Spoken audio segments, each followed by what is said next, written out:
Tasty simple అటుకుల mixture ఏ విధంగా చేస్తారు ఈ వీడియోలో చూద్దాము. ఈవినింగ్ మనకి స్నాక్స్ తినాలనిపించినప్పుడు టీ తోటి చక్కగా ఇట్లాగా సింపుల్ రెసిపీ చాలా ఫాస్ట్గా చేసేసుకోవచ్చు. దీంట్లో కొన్ని టిప్స్ పాటిస్తే చాలా చక్కగా వస్తుంది బయట కొన్న దానిలాగానే.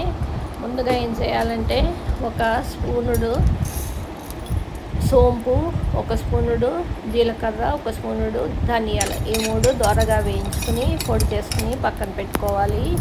తర్వాత ఇప్పుడు అటుకులు తీసుకుని దీన్ని జల్లెడలో ఈ విధంగా జల్లించాలి. ఎందుకంటే దీంట్లో సన్నగా పొట్టులాగా ఉంటుంది. అది వేసి ఇది మనము ఈ అటుకులు నూనెలో కాల్చినప్పుడు ఆ పొడి పడి నూనె పాడైపోతుంది. అందుకని చెప్పేసి ముందుగా ఈ విధంగా అటుకులు జల్లిస్తే సన్న పొడిలాగా ఈ విధంగా వస్తుంది. దాన్ని తీసేసేయాలి. ఇప్పుడు అటుకులు జల్లించినవి పక్కన పెట్టుకోవాలి.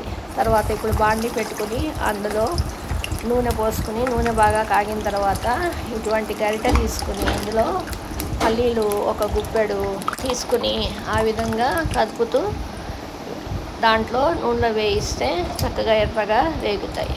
అప్పుడు అవి వేగిపోయిన తర్వాత దాంట్లో పుట్నాల పప్పు కూడా ఒక గుప్పెడు తీసుకుని దాన్ని కూడా కొంచెం ఎర్రగా అయ్యేదాకా వేయించేసి పక్కన పెట్టేసుకోవాలి.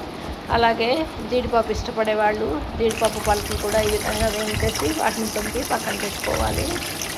కరివేపాకు గుప్పెడు తీసుకొని శుభ్రంగా కడుక్కొని దాన్ని కూడా వేయించుకోవాలి. గలగల చెప్పుడు వస్తుంది, అప్పుడు అది వేగించి లెక్క. అలాగే పచ్చిమిరపకాయలు ఒక 4 తీసుకుని చిన్న చిన్న ముక్కలుగా తరుక్కొని దాన్ని కూడా కొంచెం బాగా వేయించుకుంటే పంటి కిందకి ఆ పచ్చిమిరపకాయలు వస్తూ రుచిగా చాలా బాగుంటాయి. ఇవన్నీ వేగిపోయిన తర్వాత చివరికి అటుకులు వేయించుకోవాలి. నూనె బాగా కాగాలి. నూనె బాగా కాగితేప్పుడు ఏమవుతుందంటే ఇలాగా అటుకులు వేయంగానే అలాగా విచ్చుకుని పైకి అగో చూసారా ఆ విధంగా అనమాట. పైకి ఇలా పువ్వుల్లా విచ్చుకుని వచ్చేస్తాయి అనమాట. అట్లా నూనె కాగకుండా వేస్తే నూనె పీల్చేసి అటుకులు బాగుండవు అనమాట. అందుకని నూనె బాగా కాగిన తర్వాత ఇలాగా చిల్లుల గిన్నెలో ఈ విధంగా అటుకులు వేసి కొంచెం కొంచెంగానే వేసుకోవాలి. వేసుకొని ఒకసారి ఇట్లా కదుపుతూ వేయించేస్తే ఇలాగా చక్కగా తెల్లగా వేగిపోతాయి. ఎర్రగా అవ్వకూడదు, తెల్లగానే ఉండాలి అటుకులు వేయగా కూడా.